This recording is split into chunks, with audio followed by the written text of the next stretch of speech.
Hello friends, welcome to home style சமையல். இன்றைக்கி நம்ம பார்க்க போகிறது ஒரு தேங்காய் பால், ஒரே ஒரு கப் தேங்காய் பால் இருந்ததுன்னா அதை வச்சு நம்ம ஒரு புட்டிங் பார்க்க போகிறோம். அதில் நம்ம ஜெலட்டின் யூஸ் பண்ணல, இந்த கடல் பாசி யூஸ் பண்ணலாம். அது இல்லாமல் கார்ன்ஃப்ளவர் போட்டு ஒரு சூப்பர்பான ரொம்ப டேஸ்டியான உடம்புக்கு ரொம்ப நல்லதான தேங்காய் பால் புட்டிங் பார்க்க போகிறோம். இந்த தேங்காய் பால் புட்டிங் இல்லாட்டி கோகோனட் புட்டிங்க்கு நம்மளுக்கு தேவையான பொருட்கள், நம்ம ஒரு பாதி தேங்காவை இந்த மாதிரி துருவி வச்சுக்கோங்க. அதை நம்ம அரைச்சிட்டு, ஒரு டம்ளர் தேங்காய் பால் இருந்தால் அதை வச்சுட்டு இந்த புட்டிங் செய்ய போகிறோம். இப்போ இதை நம்ம அரைச்சிட்டு வந்துடலாம். தேங்காவை அரைச்சிக்கிட்டு நம்ம ஒரு டம்ளர் வர வரைக்கும் திக் பாலாக எடுத்துக்கணும். ஒரு டம்ளர் முதல் பாலை எடுத்துக்கலாம்.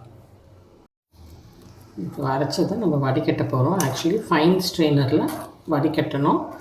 நம்ம டீ வடிகட்டுறதுல வடிகட்டணும். இப்போ அதை நான் வடிகட்டிட்டு மறுபடியும் இன்னொரு ஃபைன் ஸ்ட்ரெயினரில் ஊற்றி ஸ்ட்ரெயின் பண்ணணும், வடிகட்டிடுவேன். இந்த தேங்காயில் நம்ம மறுபடியும் ஒரு 1/4 கப் தண்ணி ஊற்றி இன்னும் கொஞ்சம் நல்லா திக்காக எடுத்துக்க போகிறோம். பாருங்கள்,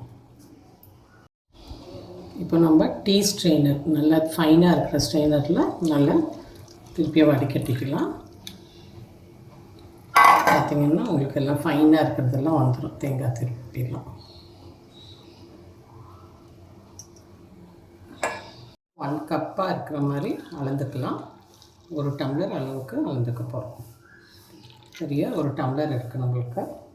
இப்போது நம்ம ஒரு டம்ளரில் 1/4 டம்ளரை இப்போ நிறுத்திக்கலாம். இதில் நம்ம கார்ன்ஃப்ளவர் 2 டேபிள் ஸ்பூன்ஸ் கார்ன்ஃப்ளவர், நான் சொல்கிற அளவு கரெக்டாக ஃபாலோ பண்ணிங்கன்னா ரொம்ப அழகாக வரும் உங்களுக்கு. கரெக்டாக லெவல்டாக 2 டேபிள் ஸ்பூன் கார்ன்ஃப்ளவர் இதில் போட்டு கரைச்சி வச்சுக்க போகிறோம். தேங்காய் பாலில் 2 டேபிள் ஸ்பூன் சர்க்கரை கரைச்சி வச்சுக்கோங்க. அப்போ அடுப்பில் நம்ம வச்சு கரைக்க போகிறோம்.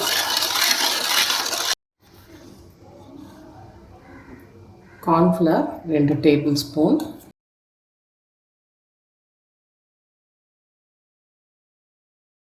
இதில் பால் நம்ம எடுத்து வச்சுருக்கிற 1/4 டம்ளர் தேங்காய் பாலை ஊற்றி கரைச்சி வச்சுக்கோங்க. கட்டி இல்லாமல் கரைச்சிக்கணும். மீடியம் ஃப்ளேமில் வச்சுக்கோங்க. வச்சுக்கிட்டு நம்ம இன்னும் ஸ்டார்ட் பண்ணோம்னா நம்மளுக்கு சர்க்கரை எல்லாம் கரைஞ்சிடும். அப்புறமா மெதுவாக நம்ம கரைச்சி வச்சுருக்கிற கார்ன்ஃப்ளவரை இதில் ஊற்றிட்டுப்போம். 10 மினிட்ஸ் தான் உங்களுக்கு இந்த புட்டிங் டைம்னா செய்கிறதுக்கு.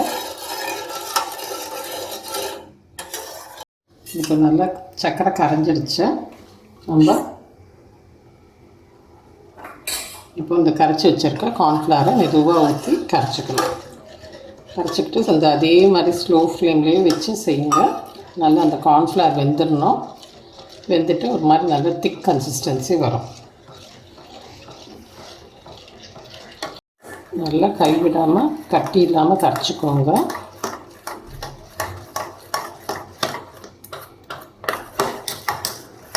கொஞ்சம் கட்டி வர மாதிரி இருக்கும். அதனால் நல்லா நீங்கள் ஸ்டர் பண்ணிகிட்டே இருந்தீங்கன்னா நல்லா லம்ஸ் இல்லாமல் வரும். இதுதான் உங்களுக்கு கன்சிஸ்டன்சி. உங்களுக்கு கார்ன்ஃப்ளவரும் நல்லா வெந்துக்கிட்டு இருக்கும். ரொம்ப டேஸ்டியான புட்டிங் அண்ட் அதே சமயத்தில் ரொம்ப ஈஸியாகவும் செஞ்சிடலாம்.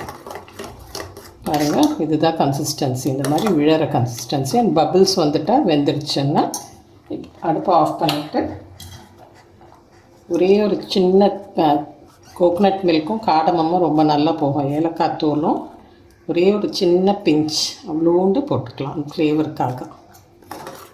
ரொம்ப நல்லாயிருக்கும் ஃப்ளேவர். கோகோனட் மில்க்கும் தேங்காய் பாலுக்கும் ஏலக்காய் பிடிக்கும். அது வேண்டாம்னா ஆப்ஷனல், நீங்கள் விட்டுடலாம். வெறும் கோகோனட் ஃப்ளேவரோடையே என்ஜாய் பண்ணலாம். இது ரெடி ஆகிடுச்சு. ஒரு 10 மினிட்ஸ் நல்லா ஆற விட்டுடணும். நம்ம மோல்டில் ஊற்றிட்டு 10 மினிட்ஸ் ஆற விட்டுட்டு அப்புறமா நம்ம திருப்பி ஃப்ரிட்ஜில் ஒரு 1/2 அன் ஹவர் வைக்கணும். இப்போ நம்ம செஞ்சுருக்கிற தேங்காய் பால் புட்டிங், கோகோனட் புட்டிங்க்கு மோல்டு இந்த மாதிரி இருந்தால் இப்படி யூஸ் பண்ணிக்கோங்க. ஏன்னா இதில் ஊற்றும் போது இது ஜெல்லி மோல்டு ரொம்ப அழகாக வரும். அந்த பட்டையாக ரொம்ப அழகாக வரும். இல்லாட்டி நம்ம வீட்டில் இருக்கிற எந்த சின்ன கப்பும் இந்த மாதிரி யூஸ் பண்ணிக்கலாம். அதில்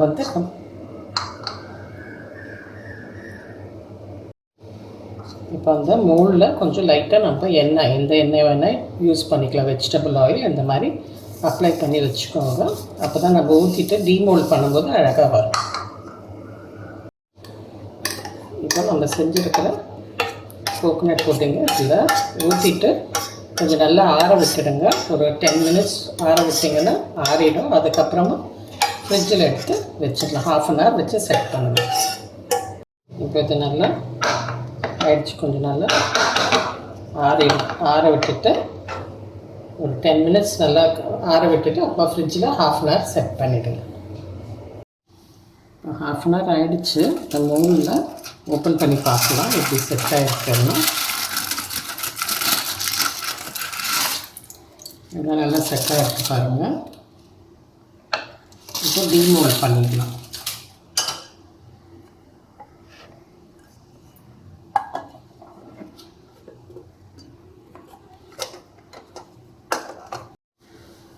இப்போ டீமோல்ட் பண்ணி பார்க்கலாம்.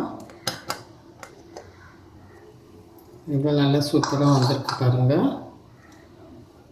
பாருங்கள் எப்படி ஆடுதுன்னா நல்லா சாஃப்டாக இருக்கு.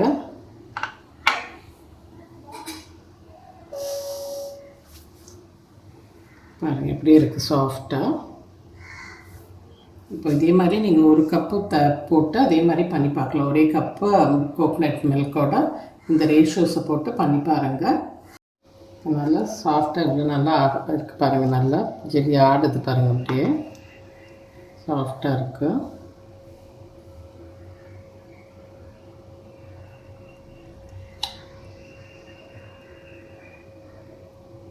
இவ்வளோ நல்லா ஆடுது பாருங்கள். இதே மாதிரி ட்ரை பண்ணி பார்த்துட்டு உங்களோட கமெண்ட்ஸ் எனக்கு சொல்லுங்கள். உங்களுக்கு என்னோடய சேனலில் பிடிச்சிருந்ததுன்னு லைக் பண்ணுங்கள், ஷேர் பண்ணுங்கள், சப்ஸ்கிரைப் பண்ணுங்கள். நன்றி, வணக்கம்.